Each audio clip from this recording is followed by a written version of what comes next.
one of the things I've got to do in the new bathroom extension is weld in a piece of this 50mm by 25mm tube into essentially part of the door frame, and it's got to weld on to the edge of a piece of this 25 by 50 box section. So instead of it sort of having to do a bit of a notch and all sorts of weird shapes, and then because it's a bathroom basically building in pockets where water can sit, what I do is I cut out a triangle out of each side. You can sort of see that there's a gap there, and then I end up slotting it and bending it down.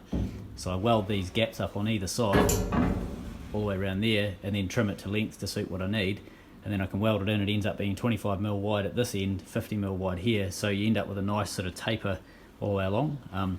We did this to a couple of the beams in the centre of the roof. These are the beams here. So you can sort of see it's a really nice and elegant way to finish off what could be a pretty ugly join. Yeah, and doing it this way, it means that we sort of eliminate any potential for rust to sit in the corner of our door frame in the bathroom.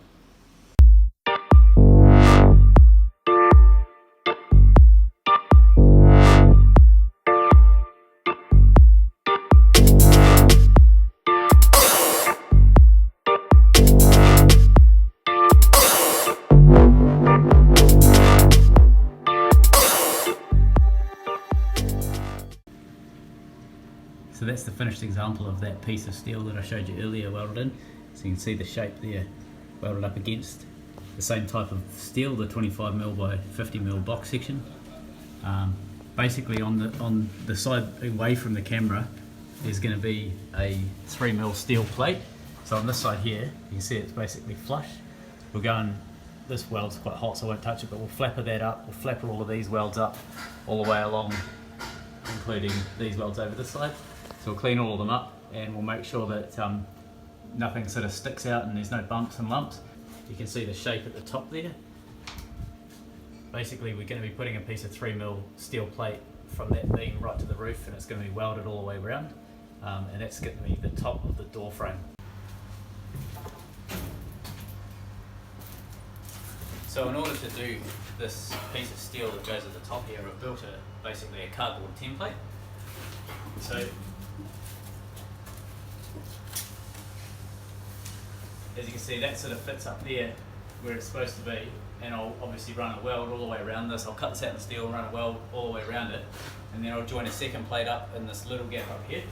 I could potentially do it as one plate, but it's just really fiddly and difficult to do and all that sort of stuff, and it's not a big deal to chuck a weld up there and join two. I did it when I built the rear of the lounge, and it works fine. I can buff them out, and you can't even see that there's a weld there, and then so I can get when I spray the paint on, I end up getting a perfectly smooth finish. I fure it and I get a great finish. So yeah, that's how we're going to do it.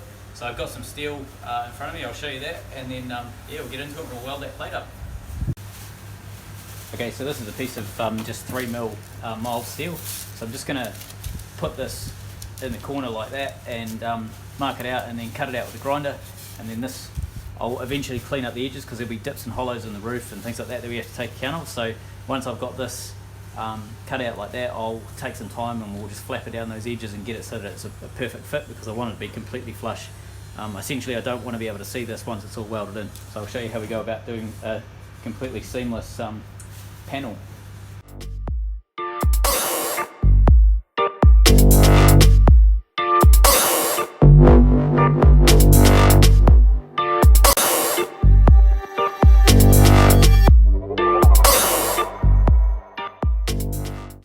So this is our piece of steel. I've put it up on the top and obviously figured out where the highs and lows and so on are.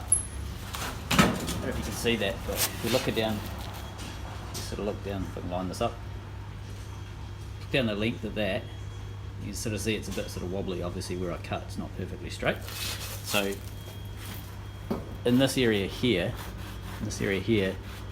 you've basically got a high spot that sort of bulges up like that. So I've just got to file that off, and one of the fastest, easiest ways I found of doing that is actually just using these flapper discs, just 40 grit flapper disc. It's probably not as good as using a grinding disc, but I actually really like it because it gives you a heap of control, and it's nowhere near as aggressive, so you can just take off really small amounts and trim it up so you get your fit really good.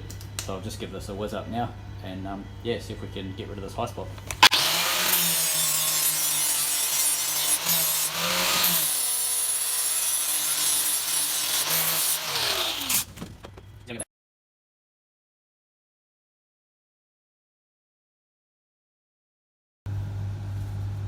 So this is that same piece of steel, but you can sort of see in here, it's a bit hard to see it in the camera, but that's basically perfectly flush all the way along there. I actually want it sitting inside this beam. I don't want it sitting on the top and then welded on. The reason being is when you come over to this corner here, if I did that, you'd always see a line of steel going across here.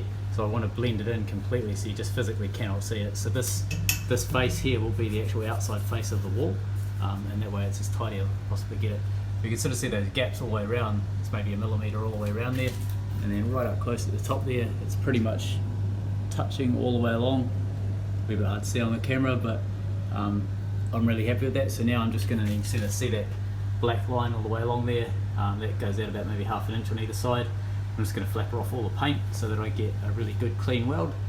And then it doesn't matter that it's a rusty panel, because I'm going to be sandblasting all of this anyway so that we get really good hold for the paint. Given that it's a wet room, theoretically this bit won't be wet, it's just like the changing room, but it's in the bathroom, so I'm assuming it's going to be wet at some point. So we're putting 2-pack through everything here so that we get the best possible surface. It can be as hard as we can get it, and it'll last as long as we can.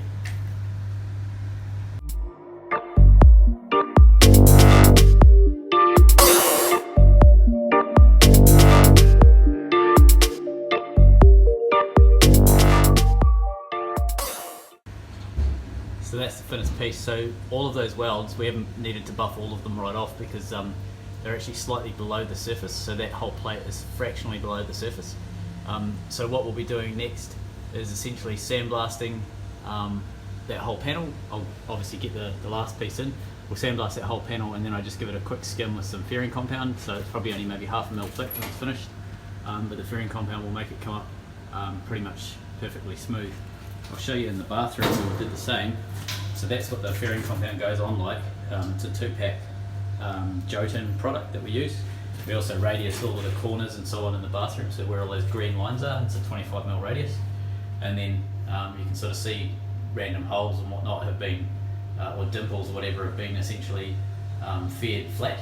So this whole thing will be completely smooth, flat and glossy, 2-pack glossy when we're finished. So yeah, even right down on the shelves on the floor is getting faired, so this whole thing will be pretty much spotless when we're finished. The last piece that we have to do today is, because this wall is essentially being glued on, so that it'll be sealant and so on that holds it on, I have to have a lip that can be basically, that whatever that material is, plywood or whatever, can be basically sandwiched up against. So I've got to make a lip across the roof here, so we've got one on all 3 of the other sides. We've just got to do the roof. So I'll get that done now, and you can sort of see there's a beam going through the middle there, so we have to do a bit of a dimple down as well. So I'll show you how we do all of that. So this is where we're going to weld the 50 mil lip. So it goes basically all the way from that wall right across over that rib and then across to this main beam here. So obviously I have to do something that's going to clear this and give me at least something that I can essentially sicker that panel onto. So I'll show you what I've done. Down here on my highly precision workbench, which is a seat, basically what I've done is I've got 50 by 6 flat, obviously cut them to length so they fit in between that rib, and then I've welded, well I will weld these V'd out parts through here, and then I'll flapper this all up so it's really nice and smooth, so it'll be a nice, essentially just drop down curve radius type thing. So I'll get this welded up and I'll show you what it looks like and how it all works.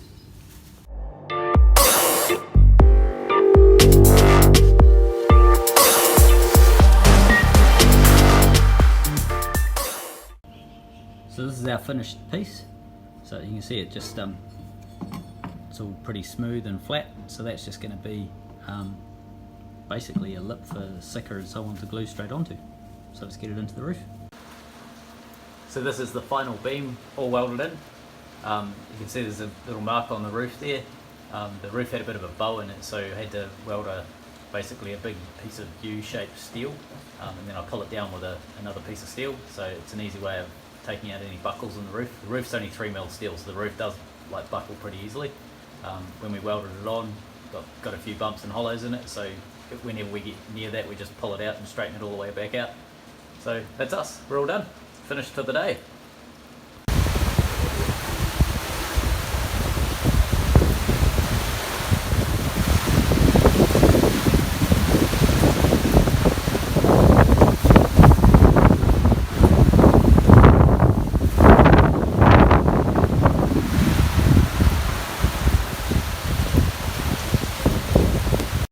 So I hope you enjoyed that. We've got heaps more coming up on building Brupeg, so please like and subscribe to our channel, and if you thought it was awesome, share it with your mates.